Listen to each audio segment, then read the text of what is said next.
Hi hello welcome to our channel. నేను మీ సిరి. ఈరోజు మనం చెప్పుకోబోయే కథ మిసెస్ అగస్త్య. కథలోకి వెళ్ళే ముందు వీడియోని లైక్ చేయడం మర్చిపోకండి ఫ్రెండ్స్. అలాగే మన ఛానల్ని సబ్స్క్రైబ్ చేసుకోండి.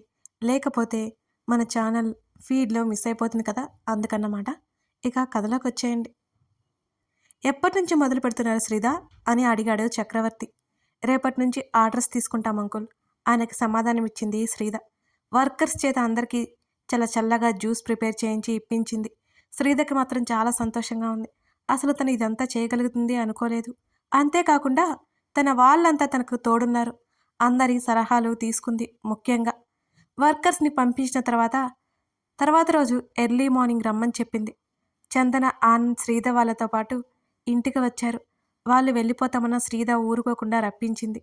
అందరూ హాల్లో మాట్లాడుకుంటుండగా శ్రీధ డ్రెస్ చేంజ్ చేసుకోవడానికి గదిలోకి వెళ్ళింది. అంకుల్, ఈరోజు ఇక్కడే ఉండండి అగస్త్య అడగడంతో ఆనందిక కాదనలేకపోయాడు. వాళ్ళు ఉంటే శ్రీధ ఇంకా సంతోషిస్తుందని అతని ఉద్దేశం. అందుకే అడిగాడు. అవంతి అమ్మమ్మ తాతయ్య దగ్గర సెటిల్ అయిపోయింది.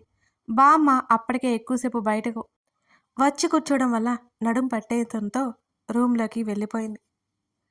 నువ్వు వెళ్ళి రెస్ట్ తీసుకో అని అన్నాడు చందన్ని చూస్తూ ఆనంద్. నేను చాలా బాగున్నానుగా అంటూ నవ్వి అవంతిని ఎత్తుకుని గదిలోకి తీసుకెళ్ళింది. ఫ్రెష్ అయ్యి రండి అంటూ అతనికి బట్టలు అందించింది. నీకు కావాలి కదా, శ్రీధని అడిగి తీసుకో అని అన్నాడు ఆనంద్. మీ అమ్మాయి గారు ఊరుకుంటారా?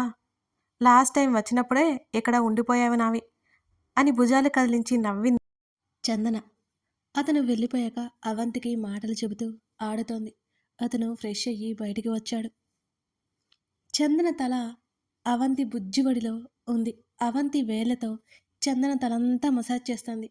తాత, మాజ్ అంటూ వచ్చిరాని మాటలతో చెప్తుంటే అతను నవ్వేశాడు. చందన అలాగే కళ్ళు మూసుకొని నవ్వుకుంది. ఈ బుజ్జిదానికి మసాజ్ చేయడం కూడా వచ్చట, తనే చెప్తోంది అంటూ చందన లేవబోతుంటే అవంతి లేవనివ్వలేదు. ఇక చాలు అని చెప్తున్నా ఆ బుడ్డది ఊరుకోలేదు. తాత అంటూ తన తాతయ్యని కూడా పిలుస్తోంది హెడ్ మసాజ్ చేయడానికి. నాకేం వద్దు కానీ అమ్మమ్మకి చేసేయి అన్నాడు అవంతికి చెప్తూ. అమ్మో, నేను అప్పుడే అమ్మ నుంచి అమ్మమ్మ అయిపోయానన్నమాట.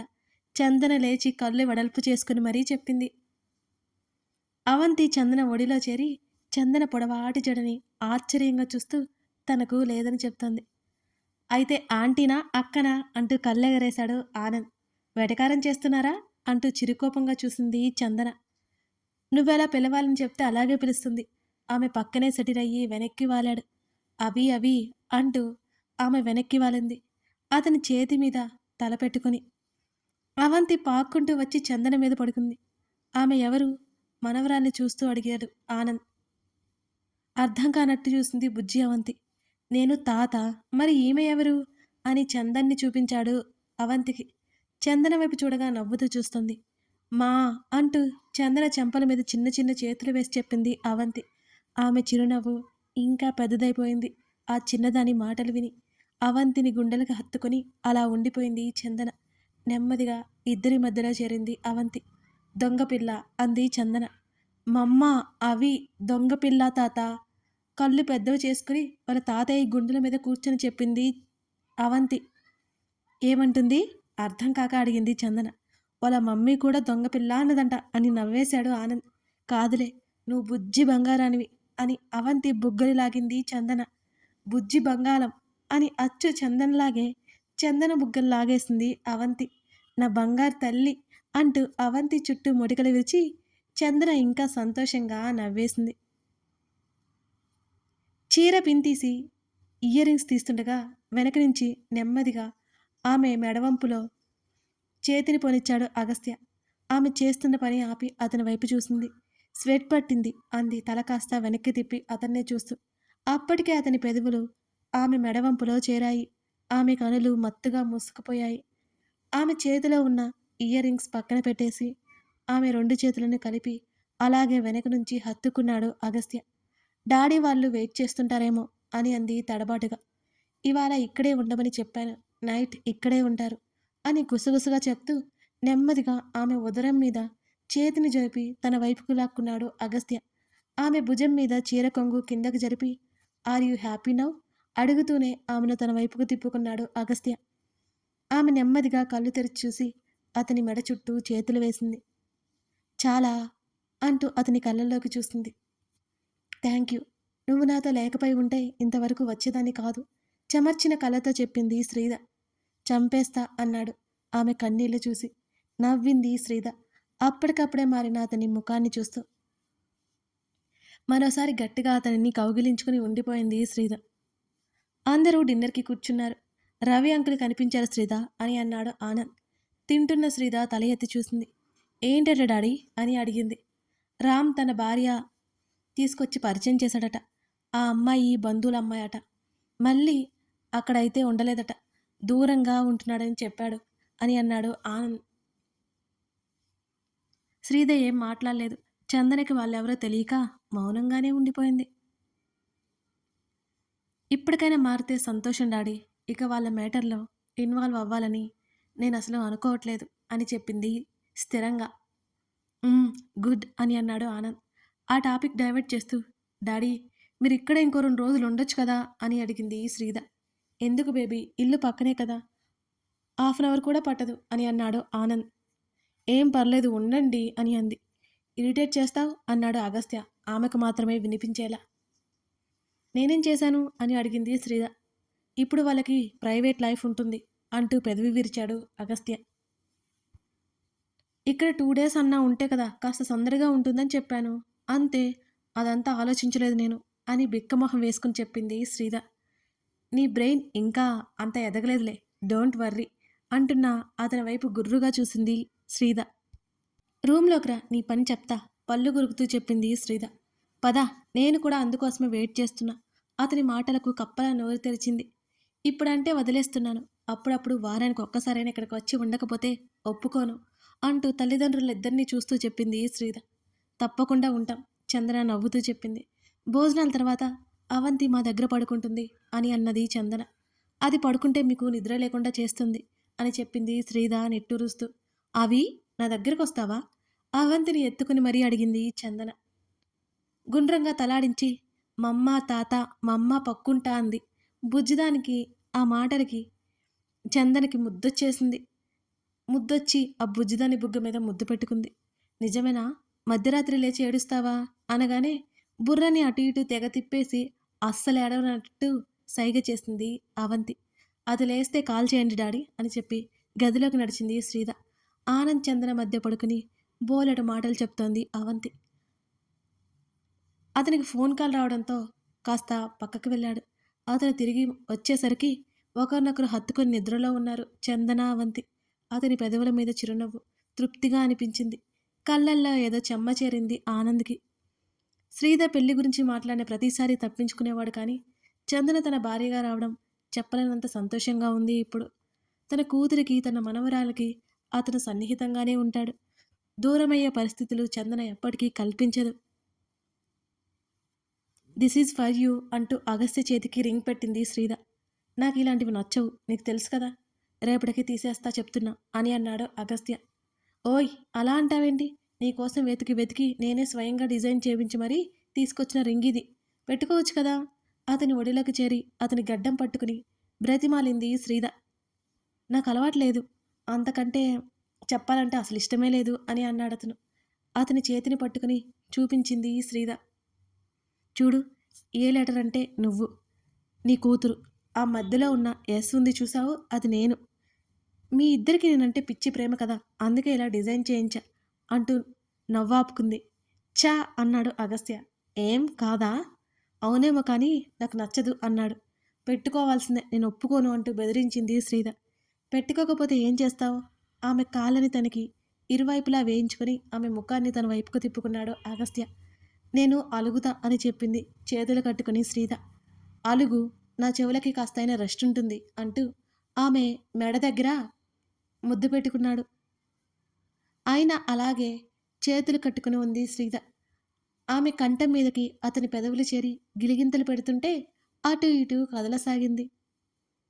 నేను అలిగాను తెలియట్లేదా నీకు, అతని పనులకు తాళలేక శ్రీద అరిచింది గట్టిగా. నేను అదే చెప్తున్నాను, అలుగు. ఆమెని వీపు వెనుక చెయ్యేసి బలంగా దగ్గరికి లాక్కున్నాడు అగస్త్య. ఆమె పెదవులు అందుకున్నాడు. ఆమె చేతులు అతనిని అల్లేశాయి. పెదవులు వీడిన అతన్ని చిరుకోపంగా చూసింది శ్రీద.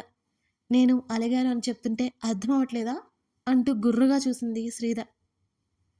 పర్లేదులే, రేపటి వరకు ఇదే మెయింటైన్ చేయి అంటూ తన మీదనే ఉండి వేషాలు వేస్తున్న తన భార్యని చూసి నవ్వుకున్నాడు అగస్త్య. డిస్టెన్స్ మెయింటైన్ చేయాలి నువ్వు, ముఖం ముడిచింది శ్రీద. రేపు మార్నింగ్ నుంచి రేపు ఈవినింగ్ వరకు చేస్తానులే. ఆమె టీషర్ట్ లాగి పక్కన పడేస్తూ హత్తుకున్నాడు.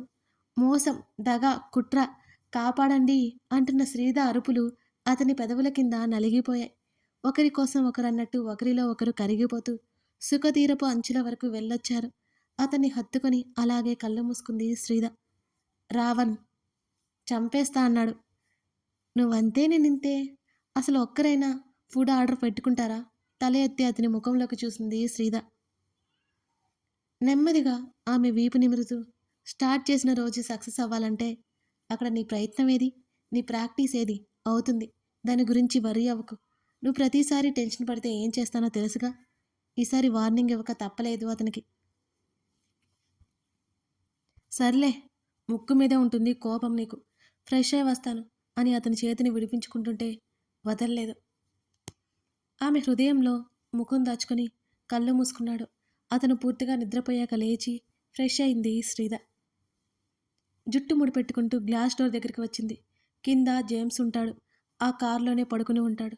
జేమ్స్తో పాటు ఎవరో ఉన్నట్టు అనిపించింది శ్రీదకి. అగస్త్యకి చెప్పాలని వచ్చి అతను గాఢ నిద్రలో ఉండడంతో ఆమె కిందకు వచ్చింది. బామ్మ తన తల్లిదండ్రులు అప్పటికే నిద్రపోయినట్టు వాళ్ళ గదిలో ఆగిన లైట్సే చెబుతున్నాయి. చప్పుడు చేయకుండా మెల్లిగా లాక్ తీసుకుని బయటకు వచ్చింది శ్రీద. ఆమె నెమ్మదిగా గేటు ముందు ఉన్న కారు వెనక నిలబడింది. ఆ కారుకి మరోవైపు జేమ్స్తో పాటు ఇంకే ఎవరో ఉన్నారు. అసలు ఎవరు? ఈ టైంలో జేమ్స్ ఎందుకు మాట్లాడుతున్నాడు? ఒక క్షణం అంత నమ్మకస్తుడైన జేమ్స్ మీద కూడా అనుమానం వచ్చింది శ్రీదకి. వాళ్ళ మాటలు వినిపించడానికి ఇంకొంచెం పక్కకు వెళ్ళి కనిపించకుండా కాస్త కిందకి వంగి నిలబడింది. వాళ్ళ వైపు ఒక చెవి వేసింది. మరోవైపు అత్తయ్య మావయ్య రమ్మంటున్నారు కదా బావా, ఒకసారి ఆలోచించు, ధైర్యం చేసి చెప్పింది కళ. లేదు, మమ్మీ కోసం వెళ్ళాలని ఉన్నా నేనేంటో చూపిస్తా అంటూ సీరియస్గా చెప్పాడు రామ్. ఇక ఎక్కువ అడగలేదు కళ. ఈ మధ్యలో అతనిలో మార్పు వచ్చింది. మునిపటిలా కనిపిస్తున్నాడు. ఆమెతో చాలా బాగా మసులుకుంటున్నాడు కూడా. ఆమె వైపు నుంచి కూడా ఆలోచించడం మొదలుపెట్టాడు. అది చాలనిపించింది కళకి. కానీ ఆమెకు దూరంగా ఉంటున్నాడు. అది ఎందుకో కళకి అర్థం కాలేదు. ధైర్యం చేసి అడగాలనుకున్నా ఏమంటాడో అనే భయం ఉంది ఆమెకి. కళ, రామ్ పిలవడంతో ఏంటి అన్నట్టు చూసింది అతని వంక. మా ఆఫీస్లో ఫ్రెషర్స్కి ఇంటర్వ్యూ ఉంది 2 రోజుల్లో. నువ్వు ట్రై చేయి ఒకసారి అనగానే కళ సంభ్రమంగా చూసింది. నిజంగానా బావా అని అడిగింది.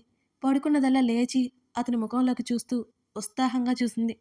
అవును, నిన్ను వేరే చోటికి పంపడం నాకిష్టం లేదు. మా ఆఫీస్లో అనుకో, నీకు ఇబ్బంది ఉండదు, నేను ఉంటాను కదా. అతను అదే గంభీరతతో అన్నాడు. అతని మాటల్లో అర్థం తెలుసుకున్న కళ కొన్ని క్షణాలు మిన్నుకుండిపోయింది. అంటే తను ఉద్యోగం చేయడానికి ఇష్టపడింది తనకి ఇబ్బంది అవుతుందనా? ఈ విషయం తనకెందుకు అర్థం కాలేదు. తల కొట్టుకోబోయి ఆగిపోయింది. బావా థ్యాంక్ యూ అంటూ మోకాళ్ళ మీద కూర్చొని అతని గుండెల మీద చెంపానించింది. నువ్వు ఇంటర్వ్యూకు సెలెక్ట్ అవ్వు, అప్పుడు చూద్దాం. ఆమె చుట్టూ సున్నితంగా చేతిని వేశాడు రామ్. కళ నెమ్మదిగా పైకి లేచింది. నాకేం తెలియదుగా. ఆమె బిక్కమొహం వేసుకుంది. నేనున్నాను కదా తింగరి, నేనక్కడ మేనేజర్ అంటూ విసుగ్గా చూశాడు ఆమె వైపు. అలాగే అన్నట్టు బుర్ర నిలువుగా ఊపింది కళ. బావా, నేనొక విషయం చెప్తాను, కోప్పడకు అంటూ నెమ్మదిగా తల ఎత్తి చూసింది. ఏంటది? అతనికి నిద్ర ముంచుకొస్తుంటే ఆవలిస్తూ అడిగాడు రామ్.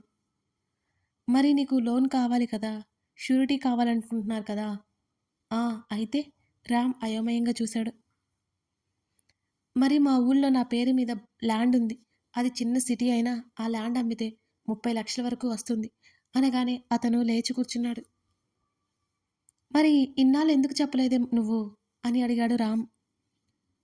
కానీ అక్కడ ఒక చిక్కు ఉంది. మా చిన్న తాతయ్య వాళ్ళు ఆ ల్యాండ్ వాళ్ళది అంటున్నారు బావా.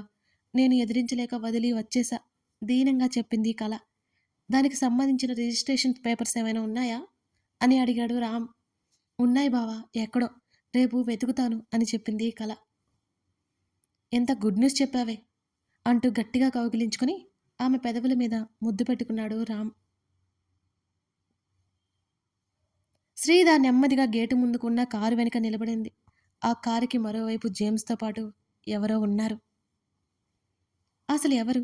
ఈ టైంలో జేమ్స్ ఎందుకు మాట్లాడుతున్నాడు? ఒక క్షణం అతను అంత నమ్మకస్తుడైనా జేమ్స్ మీద కూడా అనుమానం వచ్చింది శ్రీధకి. వాళ్ళ మాటలు వినిపించడానికన్నట్టు కొంచెం పక్కకు వెళ్ళి కనిపించకుండా కాస్త కిందకి వంగి నిలబడింది. వాళ్ళ వైపు ఒక చెవి వేసింది. మర్యాదగా ఇక్కడి నుంచి వెళ్ళు. జేమ్స్ కసురుకున్నాడు. ఇప్పటికిప్పుడు ఎక్కడికి వెళ్ళను? ఎవరిదో అమ్మాయి గొంతు విని శ్రీధ అదిరిపడింది. అసలెందుకు వచ్చావు ఇక్కడికి? రావద్దని మరీ మరీ చెప్పాను కదా! అతను అరిచాడు. వేనా? అబ్బో! మా రావణ్ కూడా నన్ను అంటాడులే అప్పుడప్పుడు. మూతి తిప్పుకుంది శ్రీధ. అక్కడ మా నాన్న నాకు పెళ్లి చేయాలని చూస్తున్నాడు. ధైర్యం చేసి పారిపోయి వస్తే వెళ్ళిపోమంటావా? దేని కిందైనా పడి చస్తాను. ఆమె ఏడుపు అందుకుంది ఒక్కసారిగా. శ్రీధకి క్లారిటీ వచ్చింది. చేస్తే చేసుకో. నన్నెందుకు విసిగిస్తున్నావు? జేమ్స్ చిరాకు పడ్డాడు. నువ్వు అట్లా అంటే నాకు చావే గతి. ఇక ఏ ముఖం పెట్టుకుని ఇంటికి వెళ్ళమంటావు? నా వాళ్ళను వద్దనుకుని నీకోసం వస్తే నీకు నా ప్రేమ తెలియట్లేదు. ఆమె కళ్ళు తుడుచుకుంది. ఏడ్చి చిరాకు దెబ్బకు మళ్ళీ కసురుకున్నాడు జేమ్స్. జేమ్స్ మీద విపరీతమైన కోపం వచ్చింది శ్రీధకి. ఆ అమ్మాయి అర్ధరాత్రి చూడకుండా అతని కోసం వస్తే వెళ్ళిపోమంటాడా? కథ కొనసాగుతోంది. కథ నచ్చితే లైక్ చేసి కామెంట్ చేయడం మర్చిపోకండి. ఇంతకీ మన కథ ఎలా ఉంది? మీకు నచ్చుతోందా? రోజు డైలీ ఎపిసోడ్స్ వస్తున్నాయి చూస్తున్నారా? మునుపటిలా మన ప్రొఫైల్, మన ఛానల్ కలకల్లాడాలంటే మీరంతా లైక్ చేయాలి. చేస్తారు కదా? Thank you for watching this video.